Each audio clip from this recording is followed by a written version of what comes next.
Welcome dear friends on Laksha Chem Point Chemistry Hub YouTube channel, a quality chemistry education center. Today we are going to discuss about a important preparation method of ether by dehydration of alcohol. In the previous session we discussed about Williamson ether synthesis reaction. Now we are going to discuss about dehydration of alcohol. तो दोस्तों इस वाले lecture में अपन dehydration of alcohol है उसको detail के अंदर study करेंगे और ये भी इम्पोर्टेंट मेथड बनता है, इसको एनसीईआरटी भी मेंशन करता है, डिहाइड्रेशन ऑफ अल्कोहल। इसके अंदर आपको दो इम्पोर्टेंट थिंग्स है, उसको आपको माइंड करना है कि यहाँ पर कौन से कंडीशन के अंदर तो एल्किन का फॉर्मेशन हो जाता है और कौन सी कंडीशन के अंदर आपके ईथर का फॉर्मेशन होता है। बात करें अगर अपन अल्कोहल और एल्कोहल आपके यहाँ पर मेंशन कर रखा है इथेनॉल, और इथेनॉल का केमिकल फॉर्मूला क्या होता है CH3CH2OH। और यहाँ पर एक इंपॉर्टेंट थिंग आती है कि यहाँ पर जो भी प्रोडक्ट का फॉर्मेशन होता है, प्रोडक्ट का फॉर्मेशन टोटली डिपेंड करता है रिएक्शन की कंडीशन पर। जो भी आप रिएक्शन प्रोसीड करवा रहे हो वहां की केमिकल जो आपकी कंडीशन है, रिएक्शन किस कंडीशन में हो रही है, टेम्परेचर कितना मेंटेन कर रहे हो, कौन सा प्रोटिक एसिड का यूज कर रहे हो, साथ में आपके मैकेनिज्म कौन सी प्रोसीड हो रही है, SN1 रिएक्शन से हो रहा है, एलिमिनेशन रिएक्शन हो रही है, अदरवाइज SN2 रिएक्शन से प्रोसीड हो रही है। तो आपको ध्यान क्या रखना है, यहाँ पर इथेनॉल अल्कोहल हो गया। अगर आप यहाँ पर किसी प्रोटिक एसिड को मेंशन करते हो, और प्रोटिक एसिड जैसे मैंने यहाँ पर मेंशन कर लिया सल्फ्यूरिक एसिड, सल्फ्यूरिक एसिड का मीनिंग क्या हो गया H2SO4। यहाँ पर आपने प्रोटिक एसिड है उसको कौन से को कंसिडर किया है, सल्फ्यूरिक एसिड। अब यहाँ पर सेकंड जो इम्पोर्टेंट थिंग आती है टेम्परेचर की। अगर आपने टेम्परेचर यहाँ पर मेंटेन कर रखा है 413 केल्विन, मीनिंग 413 केल्विन अगर आपने टेम्परेचर लिया है तो यहाँ पर फॉर्मेशन होता है आपके ईथर का। ये बड़ी इंपॉर्टेंट बात है। यहाँ पर जब भी आप टेम्परेचर कितना मेंटेन करोगे 413 केल्विन, उस वाली कंडीशन में ऑलवेज फॉर्मेशन किसका होता है, आपके ईथर का फॉर्मेशन होता है। कौन सा product as a major product बनेगा, ईथर बनेगा। यदि आपने टेम्परेचर कितना मेंशन कर लिया, एनसीईआरटी को मेंशन करता है 433 से लेकर 443 केल्विन, तो इस वाली कंडीशन में वो आपकी जो प्रोडक्ट वो ईथर आपको ऑब्टेन नहीं होगा। ईथर की जगह यहाँ पर मेजर प्रोडक्ट क्या बनेगा, एल्कीन बनेगा। मेजर प्रोडक्ट क्या बनेगा, एल्कीन। तो बस एग्जाम के अंदर इन्हीं दोनों कंडीशन को घुमाकर आपको यहाँ पर क्वेश्चन पूछता है कि कौन सी कंडीशन में तो एल्किन बनता है और कौन सी कंडीशन में ईथर बनता है। तो ये ध्यान रखना, यहाँ पर पूरा जो खेल है वो किसका होता है, रिएक्शन कंडीशन का। जब भी टेम्परेचर 413 केल्विन होता है तो वहां पर ऑलवेज आपको ईथर का फॉर्मेशन करना है, और जब भी टेम्परेचर 433 से लेकर 443 केल्विन मीनिंग हाई टेम्परेचर हो तो उस वाली कंडीशन में आपको किसका फॉर्मेशन करना है, एल्किन का फॉर्मेशन करना है। अब कुछ इस रिएक्शन से रिलेटेड कुछ और इम्पोर्टेंट पॉइंट है वो भी मैं आपके साथ डिस्कस करता हूँ। जब भी ईथर का फॉर्मेशन होता है तो वहां पर जो मैकेनिज्म ऑपरेट होती है वो मैकेनिज्म होती है आपकी SN2 रिएक्शन। ये ध्यान रखना, आपको कौन से मैकेनिज्म से फॉर्मेशन होगा, SN2 मैकेनिज्म से। और साथ में आपको अगर ईथर का फॉर्मेशन करना है, मीनिंग ईथर है वो मैक्सिमम अमाउंट के अंदर आपको यील्ड आपको ऑब्टेन करनी है, तो इसके लिए कुछ कंडीशन होती है और वो कंडीशन बड़ी इंपॉर्टेंट बनती है। पहली कंडीशन क्या होनी चाहिए, आपको जो टेम्परेचर है, temperature should be kept low, meaning temperature वो कैसा होना चाहिए, लो होना चाहिए। क्योंकि जैसे यहाँ पर देखा आपने 413 केल्विन पर तो किसका फॉर्मेशन हो गया, ईथर का। जैसे टेम्परेचर को इंक्रीज किया 443 केल्विन पर किसका फॉर्मेशन हो गया, एल्कीन का। क्लियर है, मीनिंग ईथर के फॉर्मेशन के लिए temperature should be kept low, meaning temperature क्या होना चाहिए, लो होना चाहिए। सेकेंड कंडीशन देखो, अगर मेरे को ether as a major product obtain करना है तो यहाँ पर जो अल्कोहल होता है ना उसको किस में लेना पड़ेगा, एक्सिस के अंदर, meaning alcohol in the axis. अगर आपको मेजर प्रोडक्ट ईथर का फॉर्मेशन करना तो इस वाली कंडीशन में जो अल्कोहल है इसको किस में लेना पड़ेगा, एक्सिस के अंदर लेना पड़ेगा। क्लियर है। और यहाँ पर जो थर्ड बात, कौन सी मैकेनिज्म ऑपरेट होती है, SN2 मैकेनिज्म ऑपरेट होती है, मीनिंग यहाँ पर कौन से मैकेनिज्म से ईथर का फॉर्मेशन होता है, SN2 मैकेनिज्म ऑपरेट होती है। और लास्ट एक और कंडीशन आती है जिसमें मेंशन करता है आपके एल्काइल ग्रुप को, मीनिंग जो अल्कोहल है ये अल्कोहल कौन सी नेचर का होना चाहिए, तो always keep it in mind, alcohol must be primary alcohol, meaning जो अल्कोहल है वो कौन सा अल्कोहल होना चाहिए, प्राइमरी अल्कोहल। अदरवाइज अगर आपने यहाँ पर सेकेंडरी और टर्सरी अल्कोहल अगर यूज में लिया है तो उस वाली कंडीशन में ईथर का फॉर्मेशन नहीं होगा, वहां पर SN1 मैकेनिज्म हो जाएगी और इलिमिनेशन रिएक्शन है SN रिएक्शन के साथ कंपीट करती है और कौन से प्रोडक्ट फॉर्मेशन होने के चांसेस मैक्सिमम हो जाएंगे, एल्कीन जो प्रोडक्ट है उसके चांस क्या हो जाएंगे, मैक्सिमम। क्लियर है। तो यहाँ पर यही बात ध्यान रखनी है कि जो भी इथेनॉल अगर आपको इसको ईथर में कन्वर्ट करना है तो ये कंडीशन आपको फॉलो करनी है। टोटल जो प्रोडक्ट वो डिपेंड करता है रिएक्शन की कंडीशन पर। अब एक एक पॉइंट को यहाँ पर अंडरस्टैंड करते हैं। देखिए पहला पॉइंट क्या है, पहला यहाँ पर अपन देख रही है preparation method of the ether bye dehydration of alcohol. तो फर्स्ट स्टेटमेंट क्या है, alcohols undergoes dehydration in the presence of A protic acid. Meaning जहां पर भी आपको एल्कोहल को डिहाइड्रेशन करना है तो वहां पर आपको किसकी रिक्वायरमेंट होगी, प्रोटिक एसिड की। और डियर फ्रेंड्स ये प्रोटिक एसिड क्या हो सकता है, sulphuric acid meaning H2SO4 and phosphoric acid H3PO4। The formation of the reaction product alkene और ईथर। और आपको इजीली पता है कि यहाँ पर कितने प्रोडक्ट का फॉर्मेशन हो सकता है, ईथर का भी फॉर्मेशन हो सकता है, अदरवाइज एल्कीन का फॉर्मेशन हो सकता है। तो the formation of reaction product alkene और ether depends on the reactions condition. Important thing है ये, टोटली डिपेंड किस पर करता है, रिएक्शन की कंडीशन पर डिपेंड करता है। For example ethanol is dehydrated to ethene in the presence of sulphuric acid at 443 kelvin temperature and at 413 Kelvin ethoxy ethane is the main product. Meaning जब भी टेम्परेचर लोअर होगा तो ether का formation होगा, अगर temperature high है तो किसका फॉर्मेशन हो जाएगा, आपके एल्कीन का फॉर्मेशन हो जाएगा। क्लियर है। तो यहाँ पर आपकी 2 कार्बन की एल्कीन कौन सी हो जाएगी, तो इसका नोमेनक्लेचर हो जाएगा इथीन। क्लियर है। ईथर के नोमेनक्लेचर मैंने आपको लर्न करवा रखा है। अगर जिस भी स्टूडेंट को नोमेनक्लेचर नहीं आता है तो इसका जो प्रीवियस वीडियो है nomenclature of ether and structure of ether, तो वो वाला वीडियो आप देखकर इजीली नोमेनक्लेचर आप लर्न कर सकते हैं। तो इसका क्या नोमेनक्लेचर हो जाएगा, इथोक्सी इथेन। इसका क्या नोमेनक्लेचर हो गया, इथोक्सी इथेन। क्लियर है। नेक्स्ट देखिए यहाँ पर नेक्स्ट पॉइंट क्या मेंशन कर रहा है, the formation of ether is a nucleophilic bimolecular reaction. ये मैंने पहले ही क्लियर कर दिया कि यहाँ पर जो भी आपकी ईथर का फॉर्मेशन होगा वहां पर मैकेनिज्म कौन सी ऑपरेट होती है, SN2 मैकेनिज्म ऑपरेट होती है, meaning bimolecular nucleophilic substitution reaction. तो यहाँ पर यही मेंशन कर रहा है ether is a nucleophilic bimolecular reaction, meaning कौन सी, SN2 मैकेनिज्म है, involving the attack of alcohol molecule on a protonated alcohol as indicated below. अब अपन क्या देखेंगे, इस रिएक्शन की मैकेनिज्म देखेंगे, मीनिंग किस टाइप से ईथर का फॉर्मेशन हो रहा है। तो यहाँ पर देखिए सबसे पहले अपने पास क्या है, एल्कोहल, और एल्कोहल कौन सा मेंशन किया था, इथाइल एल्कोहल, CH3CH2OH।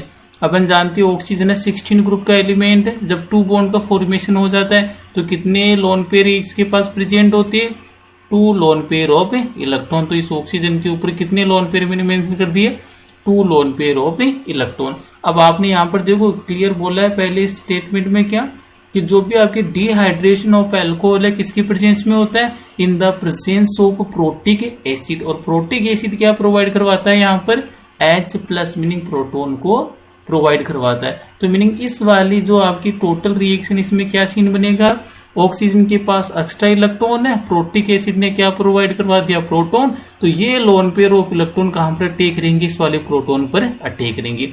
जैसे इस वाले प्रोटोन पर अटैक करेंगे तो ऑक्सीजन और हाइड्रोजन के मिड में क्या हो जाएगा, बॉन्ड का फॉर्मेशन। और यहाँ पर देखेंगे तो ऑक्सीजन की कितनी वैलेंसी हो गई, 3 वैलेंसी। और जब भी ऑक्सीजन की 3 वैलेंसी हो जाती है तो ऑक्सीजन पर कौन सा चार्ज आता है, पॉजिटिव चार्ज डेवलप हो जाता है। यहाँ पर तो क्या बन जाएगा, सिंगल बॉन्ड हाइड्रोजन से बॉन्ड बना देगा और ऑक्सीजन के ऊपर क्या आ जाएगा, पॉजिटिव चार्ज आ जाएगा।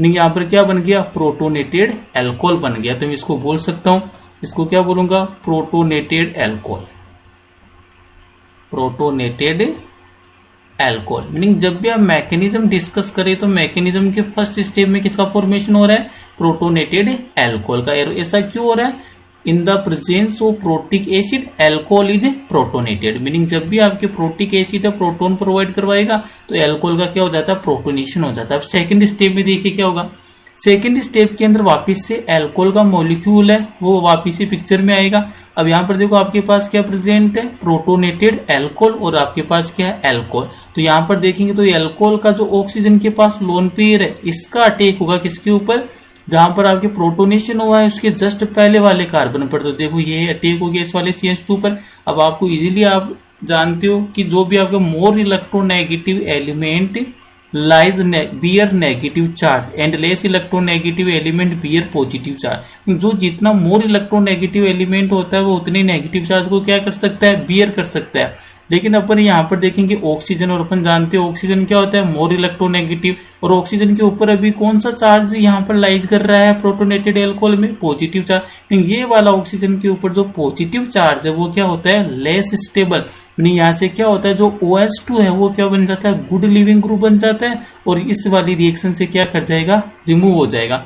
तो जैसे एल्कोहल के जो आपका ऑक्सीजन का लोन पेयर ने यहाँ पर अटैक किया तो ये वाला जो टोटल ग्रुप है H2O की फॉर्म में क्या हो जाएगा, यहाँ से लीव हो जाएगा। तो यहाँ पर देखो क्या सीन क्रिएट हुआ, बॉन्डिंग किस टाइप से बनेगी, CH3, यहाँ पर CH3 एजिट है, देन CH2, देन क्या OH, देन क्या आ गया OH।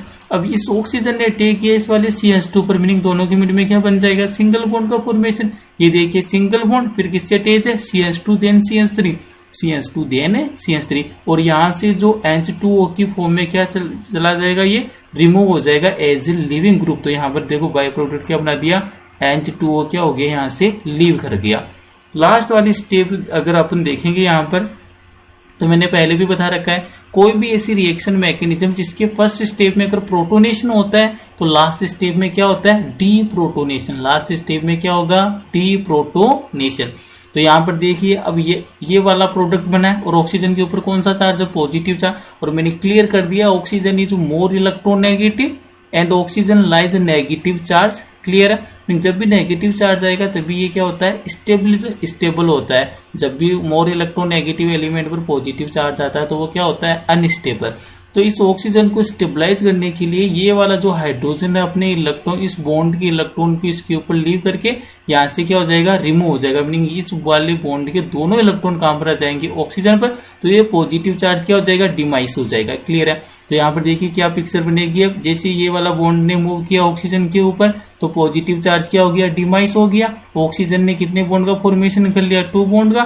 तो कितने lone pair of electron present होंगे यहाँ पर, 2 लोन पेयर ऑफ इलेक्ट्रॉन। और ये हाइड्रोजन किस फॉर्म में गया, यहाँ से प्रोटॉन की फॉर्म में, तो इसको रिमूव कर दिया in the form of proton. Meaning H positive की फॉर्म में क्या हो गया, रिमूव हो गया। तो आपको हमेशा ध्यान रखना है कि कोई भी ऐसी रिएक्शन जिसके अंदर अगर फर्स्ट स्टेप में प्रोटोनेशन हो रहा है तो लास्ट वाली स्टेप में क्या होगा, ऑलवेज डी प्रोटोनेशन होगा। क्लियर है, ये होगी इसकी रिएक्शन की मैकेनिज्म। अब नेक्स्ट वाला पॉइंट देखिए क्या मेंशन कर रहा है, acidic dehydration of alcohol to give an alkene is also associated with substitution reaction to give an ether. Clear है, जब भी आपके पास एसिडिक डिहाइड्रेशन ऑफ एल्कोहल की अपन बात करेंगे तो यहाँ पर क्या ऑब्टेन हो सकता है आपको, एल्कीन, वो भी किसी एसोसिएटेड होती है सब्स्टिट्यूशन रिएक्शन से, और उससे किसका फॉर्मेशन होता है, आपके ईथर का फॉर्मेशन होता है। ये लास्ट में आपके पास जो मेजर प्रोडक्ट बना है, मेजर प्रोडक्ट कौन सा बना आपके पास, ईथर का फॉर्मेशन हो गया। इसका फॉर्मेशन हो जाएगा ईथर का फॉर्मेशन। अब देखो यहाँ पर एक इंपॉर्टेंट थिंग चलती है कि कब तो SN1 रिएक्शन होती है, कब SN2 रिएक्शन होती है, और कब आपके एलिमिनेशन रिएक्शन हो जाती है। तो आपको यहाँ पर ये भी ध्यान रखना पड़ेगा। जब भी आपके पास, देखो मैंने यहाँ पर कंडीशन में पहले मेंशन कर दिया था कि एल्कोहल कौन सा होना चाहिए, प्राइमरी एल्कोहल। अगर मान लीजिए आपके पास एल्कोहल कौन सा है, सेकेंडरी और टर्सरी एल्कोहल है, जैसे यहाँ पर ये पॉइंट में मेंशन कर देता हूँ। अगर आपने एल्कोहल जो यूज लिया है कौन सा है, या तो सेकेंडरी है, अदरवाइज कौन सा है, tertiary alcohol, meaning 3 degree alcohol है। तो उस वाली कंडीशन में कौन सी मैकेनिज्म ऑपरेट होती है, SN1 मैकेनिज्म क्या होगी, ऑपरेट होगी। और जब ये प्राइमरी एल्कोहल आता है तो उस वाली कंडीशन में कौन सी मैकेनिज्म ऑपरेट होती है, SN2 मैकेनिज्म ऑपरेट होती है। और मेजर प्रोडक्ट किसका फॉर्मेशन होता है, आपके ईथर का फॉर्मेशन होता है। क्लियर है यहाँ तक। तो यहाँ पर अभी इन्हीं स्टेटमेंट, इनकी थ्योरी को देखेंगे अपन, किस टाइप से एलिमिनेशन रिएक्शन है न्यूक्लियोफिलिक सब्स्टिट्यूशन रिएक्शन के साथ कंपीट करता है। तो देखिए पहला पॉइंट क्या मेंशन कर रहा है, the method is suitable for the preparation of the ether having primary alkyl group only. बड़ी इंपॉर्टेंट बात है, क्या बोल रहा है कि ये वाला जो मेथड है जिससे आप ईथर का फॉर्मेशन कर रहे हो, तो इसमें जो एल्काइल ग्रुप कैसा होना चाहिए, प्राइमरी एल्काइल ग्रुप होना चाहिए। कैसा होना चाहिए, प्राइमरी एल्काइल ग्रुप। नेक्स्ट देखिए, the alkyl group should be unhindered, यहाँ पर ब्रांचिंग नहीं होनी चाहिए। क्लियर है, यहाँ पर जो बल्किनेस वो क्या होनी चाहिए, मिनिमम होनी चाहिए। The alkyl group should be unhindered and the temperature should be kept low. ये पहले ही अपन मेंशन कर चुके हैं कि जब भी अपन को ईथर का फॉर्मेशन करना है तो अल्कोहल शुड बी प्राइमरी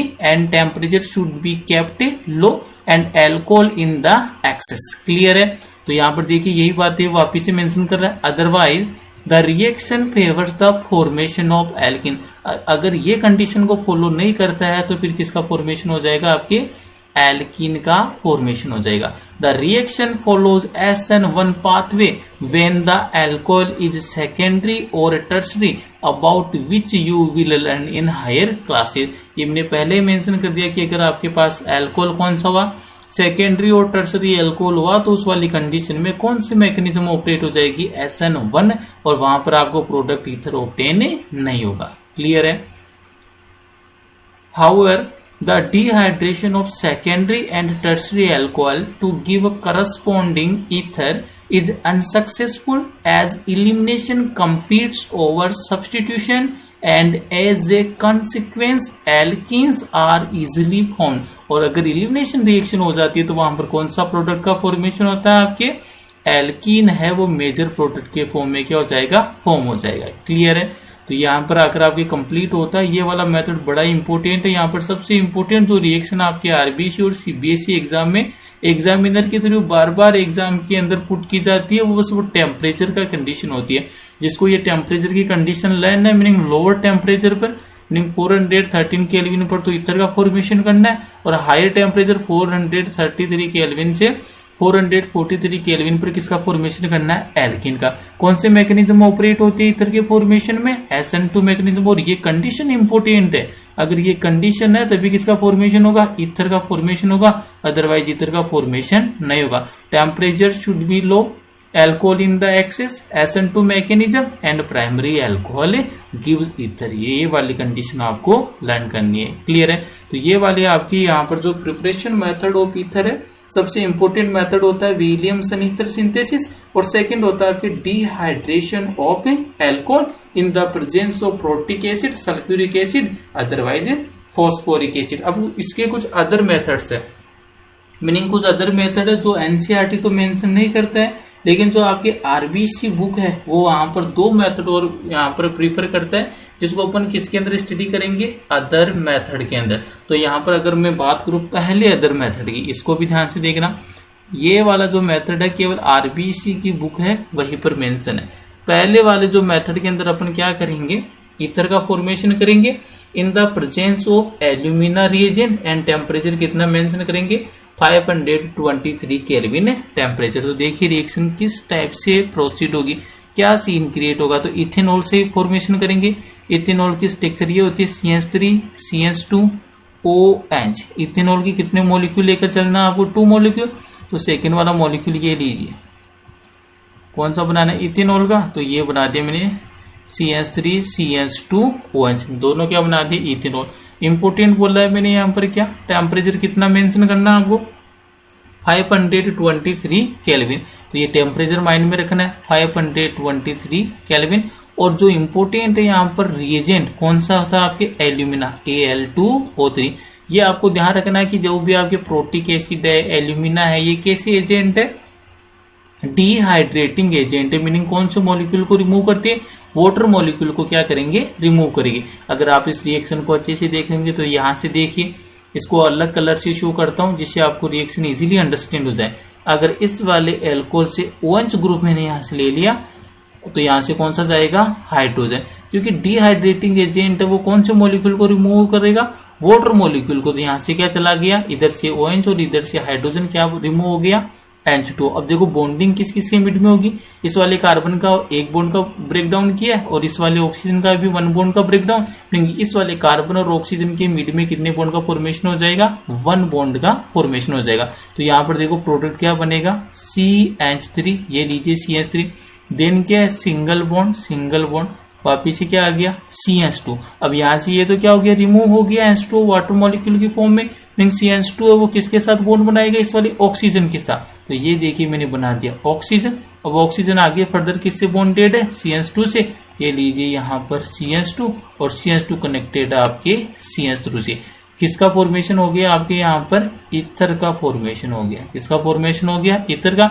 और बाय प्रोडक्ट की अगर बात करो तो बाय प्रोडक्ट की फॉर्म में कौन सा मॉलिक्यूल रिमूव हुआ है, वाटर मॉलिक्यूल, मीनिंग यहाँ से कौन रिमूव हो गया H2। ये तो है आपकी पहली रिएक्शन जो आपके आरबीसी की बुक है वही मेंशन करती है, एनसीईआरटी के अंदर ये रिएक्शन नहीं है।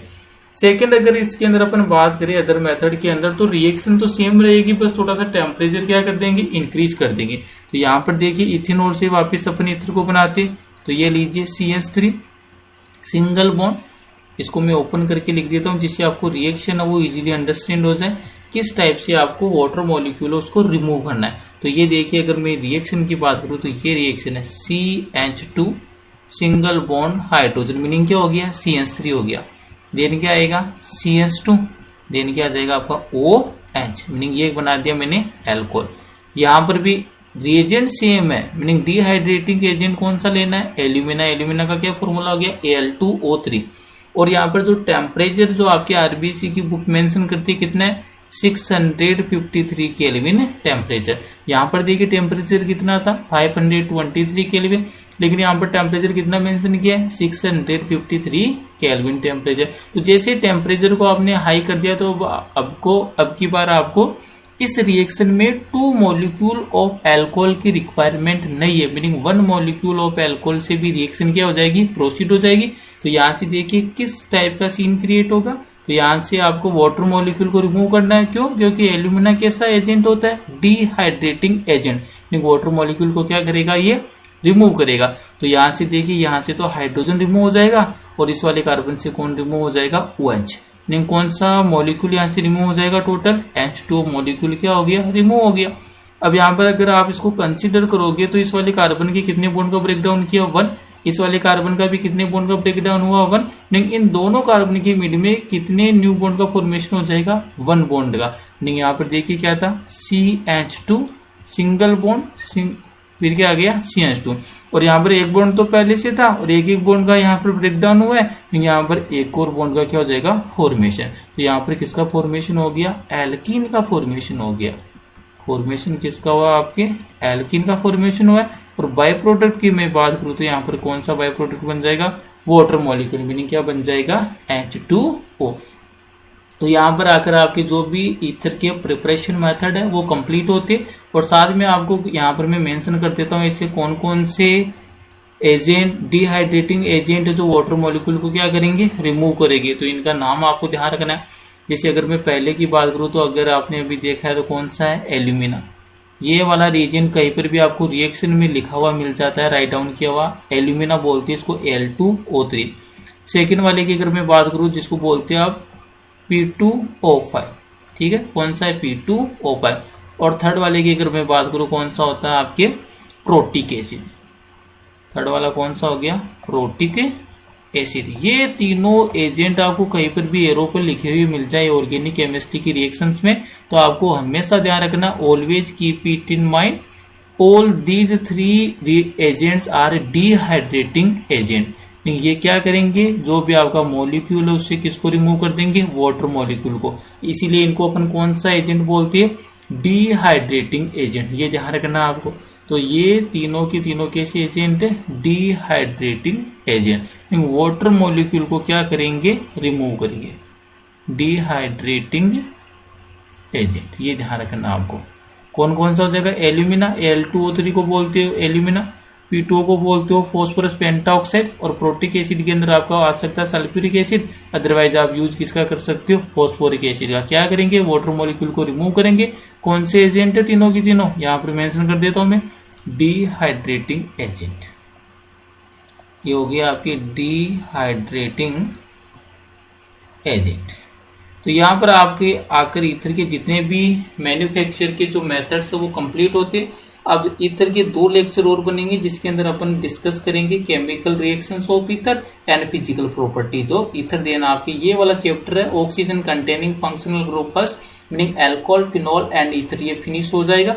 5 नंबर का ये आपके चैप्टर होता है आरबीसी और सीबीएसई बोर्ड एग्जाम में। अगर वीडियो में कुछ सीखने को मिला तो वीडियो को लाइक कीजिए, कमेंट कीजिए, अपने क्लासमेट फ्रेंड्स के साथ ज्यादा से ज्यादा चैनल को शेयर कीजिए। Thank you.